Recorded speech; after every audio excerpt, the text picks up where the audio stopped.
To jest mój telefon, który z tyłu, nie z przodu, tylko z tyłu, ma aparat.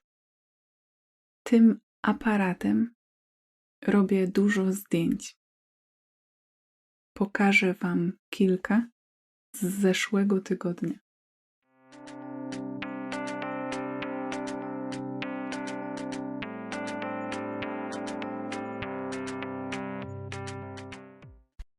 To zdjęcie zrobiłam w supermarkecie, w sklepie.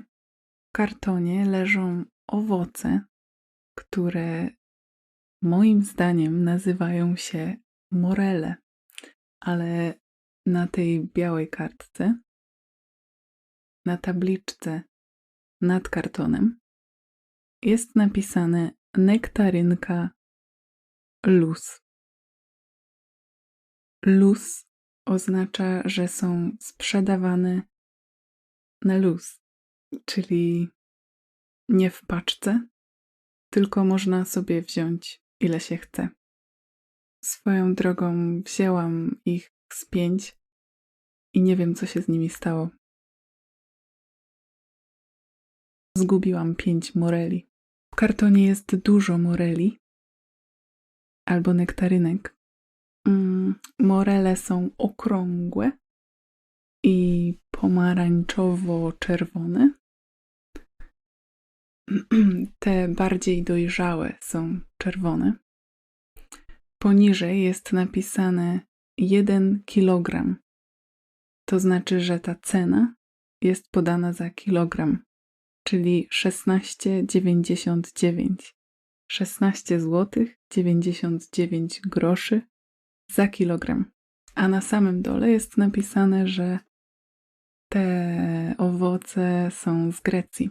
Za tabliczką widać inne regały i półki z innymi produktami. O właśnie. Uważam, że to są nektarynki. Z tyłu są nektarynki. W prawym dolnym rogu jest kod kreskowy. Jest nawet napisane 16,99 za kilogram. Drugie zdjęcie zrobiłam stojąc na czerwonym świetle, na skrzyżowaniu. Przede mną stoi motocyklista. Na bluzie ma napisane Bad to the bone. Specjalnie wybrałam to zdjęcie, bo jestem ciekawa, jak wy rozumiecie hasło Bad to the bone. Moja pierwsza myśl to, żeby przetłumaczyć to jako zły do szpiku kości. Tak mówimy po polsku. To the bone znaczy do szpiku kości. Szpik kości to jest to, z czego składa się kość. Szpik kości jest w środku. Zastanawiałam się nad tym dłużej i myślę, że bad to the bone teraz może być rozumiane jako coś fajnego, takiego edgy, cool, nie wiem. Motocyklista ma na sobie kask na głowie, kask motocyklowy i dżinsy, spodnie dżinsowe. Przed nim widać pasy, czyli przejście dla pieszych. Potocznie mówimy o tym pasy. Przejdziemy na pasach. Idziemy na pasy. Przejdźmy przez pasy. Pieszy na pasach. Są biało-czerwone, żeby były bardziej widoczne, ale widać, że są już bardzo zdarte. Dalej za skrzyżowaniem widać wysokie drzewo. Po prawej stronie na zdjęciu idzie 2 facetów. Jeden z nich trzyma rękę w kieszeni, a na drodze za skrzyżowaniem widać sznur samochodów, czyli kilka samochodów, jeden za drugim. Na trzecim zdjęciu widać blok. To jest 3-piętrowy blok.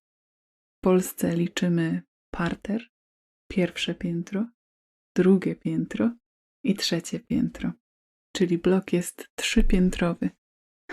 Ale myślę, że nie jest to aż takie jednoznaczne. Wydaje mi się, że wiele osób powiedziałoby, że ten blok jest 4-piętrowy. Na pierwszym planie widać huśtawkę. W zasadzie 2 huśtawki. Jedna to jest taka typowa huśtawka dla małych bobasków z barierką dookoła, żeby dziecko mogło się trzymać i nie spaść do tyłu.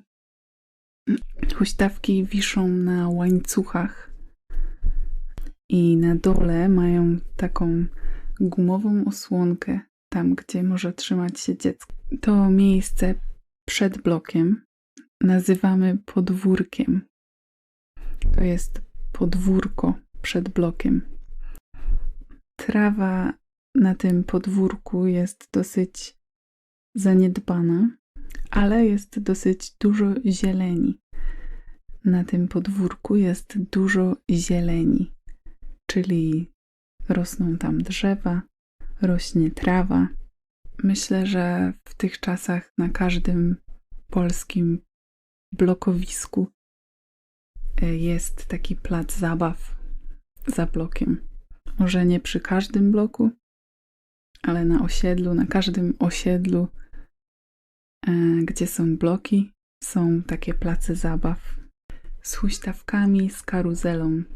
To osiedle było dosyć ładne właśnie dlatego, że jest tam dużo zieleni. Na innych blokowiskach są często parkingi betonowe albo kostka brukowa i tych drzew i trawy jest coraz mniej w zasadzie. Thanks for watching. Tell me what you think about being bad to the bone. Do zobaczenia.